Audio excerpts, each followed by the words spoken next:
दोस्तों नमस्कार, Z plus news में आपका स्वागत है। अब ईरान ने धमकी दी है कि जहां जहां दुनिया में पार्क्स हैं, मनोरंजन के स्थल हैं, पर्यटन स्थल हैं, वहां वहां पर इजराइल और अमेरिका के विजिटर्स के या उनके पर्यटक या टूरिस्ट को मारा जाएगा, उनको कत्ल किया जाएगा, उनकी हत्याएं की जाएंगी। ये साफ धमकी दिया है ईरान के IRGC, Iranian revolutionary guards Corp के अधिकारी ने, ये जो बचे हुए हैं, उन्होंने सीधी धमकी दी है कि दुनिया भर में जहां जहां पार्क्स हैं, रिक्रिएशनल प्लेसेस हैं, मतलब मनोरंजन के स्थल हैं, पर्यटन स्थल हैं, टूरिस्ट प्लेसेस हैं, वहां पर इजरायली और अमेरिकन टूरिस्ट को मार दिया जाएगा। ये क्या है? ये टेररिज्म है, ये आतंकवादी कार्रवाई है। ईरान, अब देखिए ईरान का असली चेहरा सामने आ रहा है। ईरान सीधे सीधे आतंकवादी कार्रवाई की धमकी दे रहा है अमेरिकन सिटीजन के खिलाफ और इजरायली सिटीजन के खिलाफ। सीधे सीधे कह रहा है कि हम आतंकवादी कार्रवाई करेंगे और ये घूमने फिरने गए लोगों को मारेंगे, माने जो इनोसेंट लोग हैं, इनोसेंट नागरिकों की हत्याएं करेगा ईरान। तो ईरान का यही मूल चरित्र है। आज इंडिया में इतने ज्यादा समर्थक हैं ईरान के, कुछ लोग तो खैर अपना चैनल चलाने के लिए समर्थन कर रहे हैं, कि ईरान का मूल चरित्र ही आतंकवाद है। और इस आतंकवाद की शुरुआत ईरान ने खुद अपने यहां से की।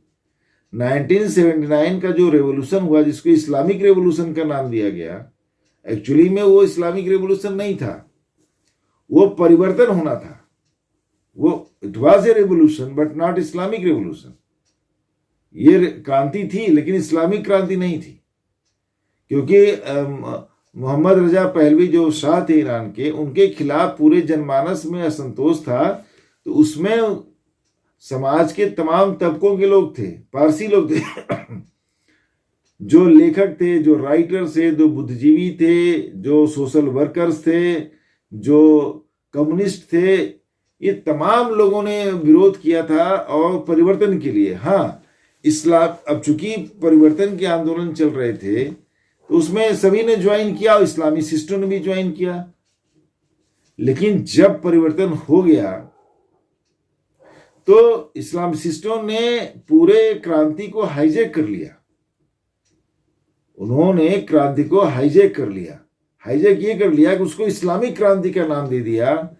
और जो बुद्धिजीवियों ने, लेखकों ने, राइटर्स ने, सोशल वर्कर्स ने, कम्युनिस्टों ने, समाज के दूसरे तबकों ने, बुद्धिजीवियों ने, महिलाओं ने जिस लिए परिवर्तन के आंदोलन को सपोर्ट किया था, अब क्या हुआ कि उन्हीं का दमन किया जाने लगा।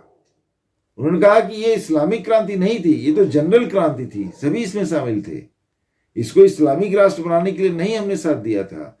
लेकिन आयतुल्लाह खुमैनी ने क्या किया, इसी ईरानियन रिपब्लिकन गार्ड्स कॉर्प को बनाया सिर्फ इसीलिए, इसका पर्पज ही यही था, पहले आंतरिक आतंकवाद फैलाना। ईरान के अंदर ही पहले आतंकवाद फैलाया गया।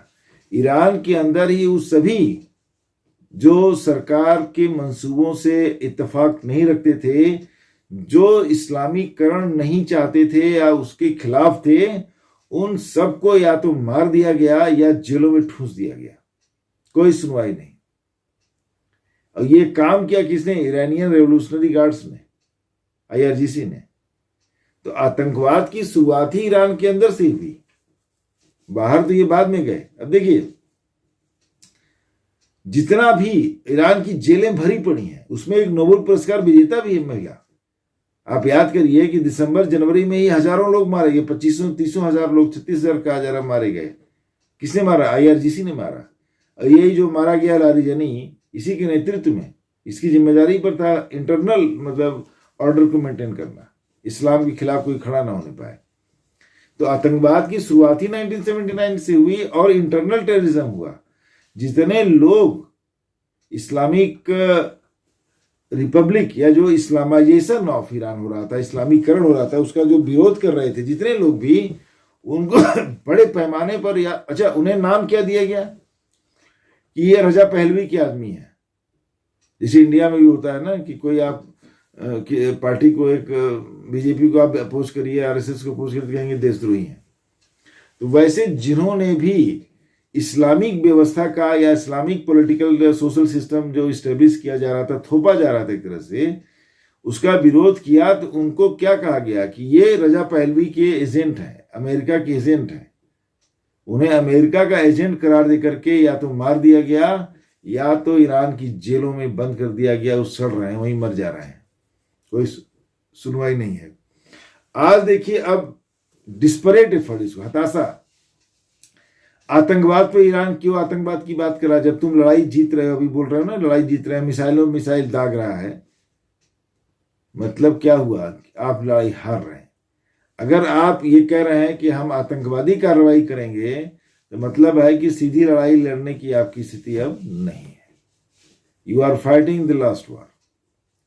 तो आप अब समझ रहे हैं कुछ थोड़ा बहुत भाई किया क्या? मिसाइल ही बनाया, यूनिवर्सिटी तो बनाया नहीं, हॉस्पिटल तो बनाया नहीं, फैक्ट्री तो लगाया नहीं। वहां की महंगाई का रेट सुनेंगे तो लोग शॉक्ड हो जाएंगे। बुरा हाल है।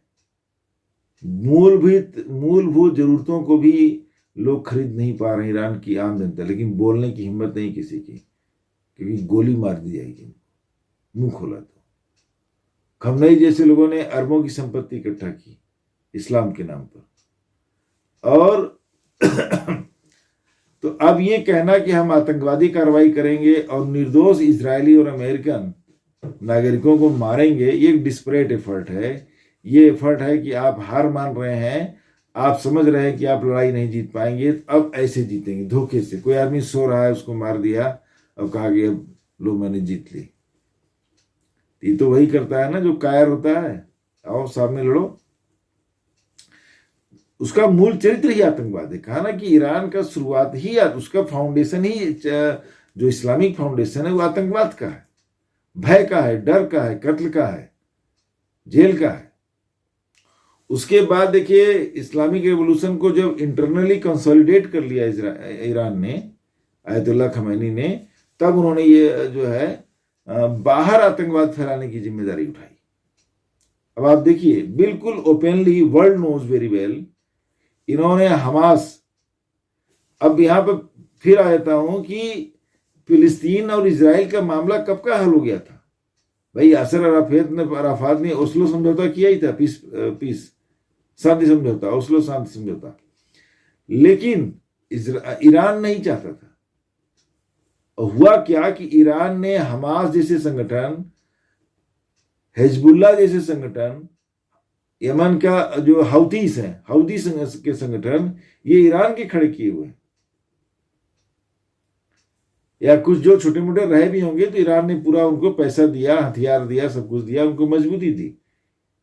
तो फिलहाल उनका सपोर्ट, बेस सपोर्ट कहाँ है? ईरान का है। हमास को सीधे ईरान हथियार सप्लाई करता है और पैसा देता है ओपनली। हिजबुल्लाह को पूरा हथियार सप्लाई करना और पैसे देना, किसी का ट्रेनिंग देना, ईरान का काम है। हौथीस को कौन सपोर्ट कर रहा है? ईरान सपोर्ट कर रहा है। और ये आतंकवाद फैलाने के लिए उनके टारगेट पर इजराइल है।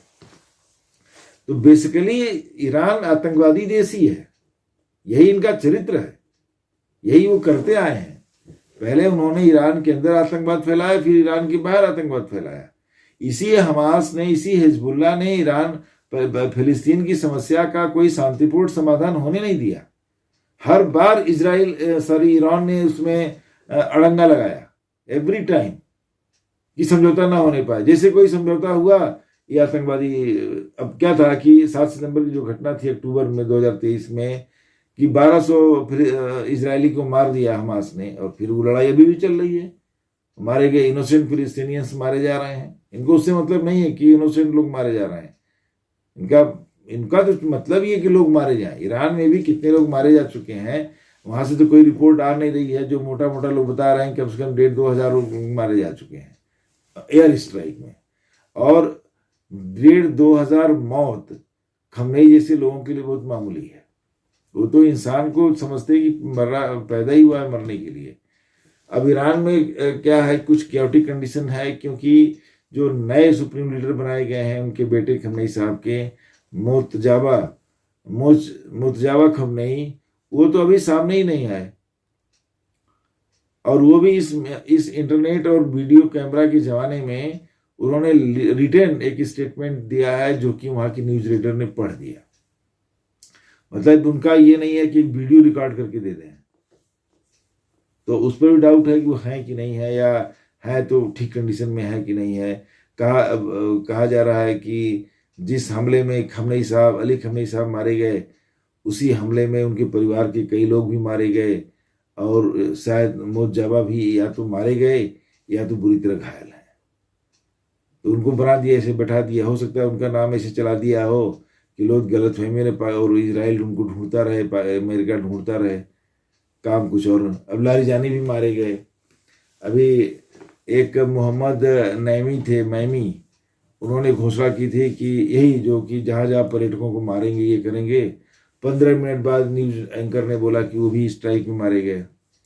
तो हर दिन कोई न कोई मारे ही जा रहे हैं, तो नेतृत्व विहीनता है वहाँ पर। लेकिन एक नई धमकी दुनिया के सामने कि ईरान अब आतंकवाद फैलाएगा और अमेरिका और इसराइल के नागरिकों, इनोसेंट मासूम नागरिकों को अपना शिकार करेगा, उन्हें अपना निशाना बनाएगा। ये एक दुर्भाग्य की बात है। ईरान का मूल चरित्र ही है आतंकवाद।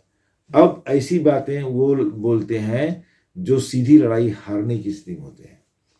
जो लड़ाई लड़ रहा होता है वो ऐसी बातें नहीं करता, या लड़ने की स्थिति में होता है वो ऐसी बातें नहीं करता। तो ये डिस्परेट एफर्ट है, ये बड़े हताशाजनक स्थिति से ईरान गुजर रहा है। अब कहना सारे लीडर्स मारे जा चुके हैं, क्योटिक कंडीशंस हैं, तो अब वो एक अंतिम, कहते हैं ना कि बुझने से पहले लौ तेज हो जाती है, तो ईरान का भी वही हाल है, बुझने से पहले लौ तेज हो रही है।